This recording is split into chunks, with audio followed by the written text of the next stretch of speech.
तो hello friends, स्वागत है आपका मेरे YouTube channel cat cam expert में। तो आज की वीडियो में हम सीखेंगे कि किस तरह से हम क्रियो में वेरिएबल पुल डायरेक्शन ड्राफ्ट कमांड का यूज़ करते हैं। तो यहाँ पे मैंने एक 3D में प्रोडक्ट लिया हुआ है, तो इसी पे हम इस कमांड का यूज़ करेंगे। तो सबसे पहले आपने वेरिएबल पुल डायरेक्शन ड्राफ्ट कमांड को सिलेक्ट कर लेना है।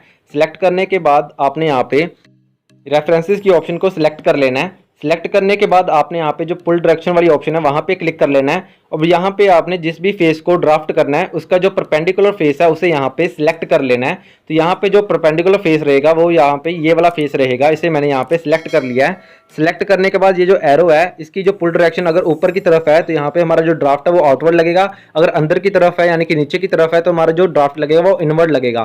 तो यहाँ पे इसे जो अगर फ्लिप करना है वहाँ पे आपको फ्लिप की ऑप्शन भी दी गई है। इसके बाद आपने यहाँ पे ड्राफ्ट हिंज पे क्लिक कर लेना। जिस भी फेस को आप ड्राफ्ट करना चाहते हो उसकी जो हिंज है, उसकी जो एज है उसे यहाँ पे सिलेक्ट कर लेना है। तो यहाँ पे मैंने ये जो एज है इसे यहाँ पे सिलेक्ट कर लिया है। तो जैसे मैंने यहाँ पे इसे सिलेक्ट किया है, यहाँ पे आपने इसे ड्राफ्ट एंगल यहाँ पे अप्लाई करवाना है। तो यहाँ पे ड्राफ्ट एंगल अप्लाई कराने के लिए आपने यहाँ पे डबल क्लिक कर लेना। यहाँ पे इसका जो एंगल है उसे यहाँ पे फिल कर लेना है। तो यहाँ पे नीचे आपको एंगल की ऑप्शन भी दी गई है।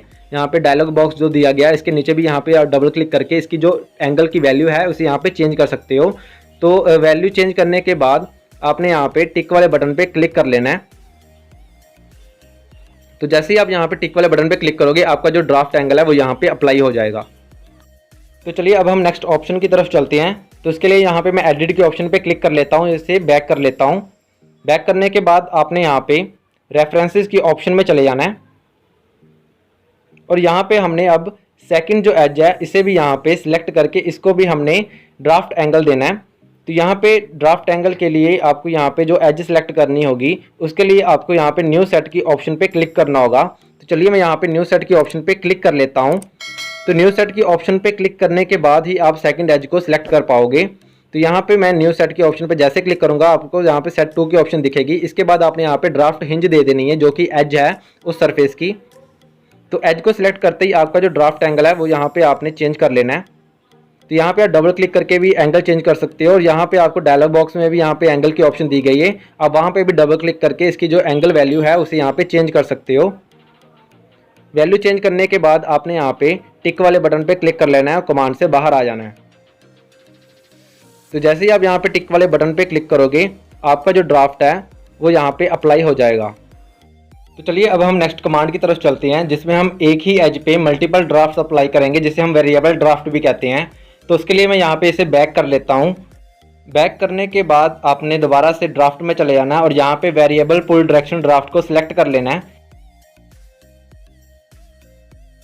सिलेक्ट करने के बाद आपने यहाँ पे रेफरेंसेस में चले जाना है और यहाँ पे पुल डायरेक्शन दे देनी है। पुल डायरेक्शन सिलेक्ट करने के बाद आपने सेट 1 में उस एज को सिलेक्ट कर लेना जहाँ पे आपने ड्राफ्ट अप्लाई करना है। इसके बाद आपने यहाँ पे ड्राफ्ट एंगल फिल कर लेना है।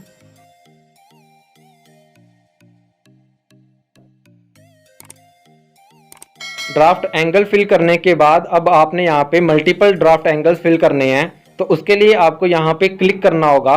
तो जैसे ही आप यहाँ पे क्लिक करोगे आपको यहाँ पे ऐड एंगल की ऑप्शन दिखेगी। तो ये देखिए आपको यहाँ पे ऐड एंगल की ऑप्शन मिल गई है, यहाँ पे आपने क्लिक कर लेना है। ऐड एंगल करने के बाद आपने यहाँ पे ड्राफ्ट एंगल जितना भी आप फिल करना चाहते हो दूसरे पॉइंट के लिए वो आपने यहाँ पे फिल कर लेना है। इसी तरह आपने यहाँ पे एक और एंगल ऐड कर लेना है। तो जैसे ही आप यहाँ पे एक और एंगल ऐड करोगे उसका भी आपने यहाँ पे ड्राफ्ट एंगल फिल कर लेना है। तो इस तरह से आप ऐड एंगल करके number of draft angle apply कर सकते हो अपनी एक सिंगल एज पे। इसी को हम वेरिएबल ड्राफ्ट कहते हैं। सारे एंगल्स फिल करने के बाद आपने यहाँ पे टिक वाले बटन पे क्लिक कर लेना है और कमांड से बाहर आ जाना है। तो चलिए मैं यहाँ पे टिक वाले बटन पे क्लिक कर लेता हूँ।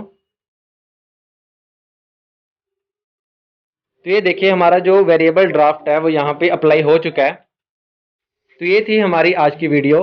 तो आपको ये वीडियो कैसी लगी मुझे नीचे कमेंट करके जरूर बताएं और वीडियो को लाइक और सब्सक्राइब करना ना भूलिएगा। धन्यवाद।